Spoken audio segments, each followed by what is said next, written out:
As a student of life, I believe intelligence manifests itself not through expression or formality, but through observation and genuine curiosity. Observing nature is always an awe-inspiring spiritual experience for me. I could sit and watch waves crash for hours. The ocean in particular reminds me how incredibly fascinating our planet is and how little we know, despite what we think we know. There's nothing more humbling than being face to face with something so much bigger than yourself. But I often wonder why nature inspires us, why we're in awe of certain scenery, and why we find these landscapes, oceans, and stars so breathtaking. We haven't done anything to earn this awe, so why do we feel it?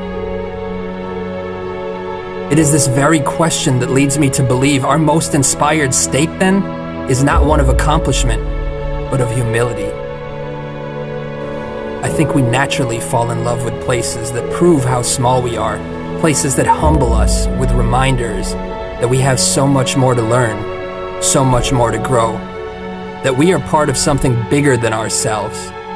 Our significance lies in such potential, in that quiet recognition of the stardust in our bones and the oceans in our minds, knowing that a new sunrise paints our skies every day of our lives.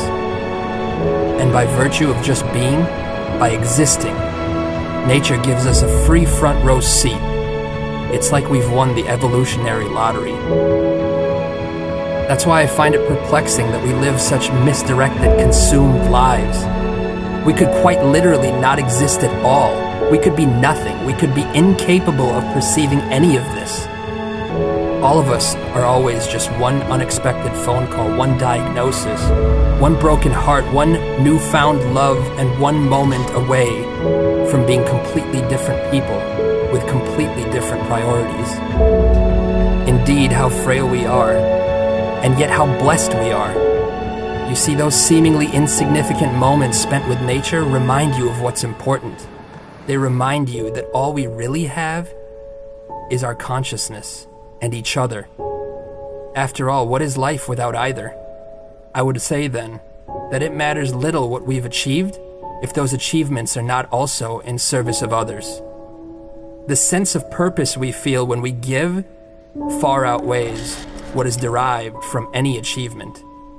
And unlike a trophy which fades into darkness, giving has a glory that lasts a lifetime.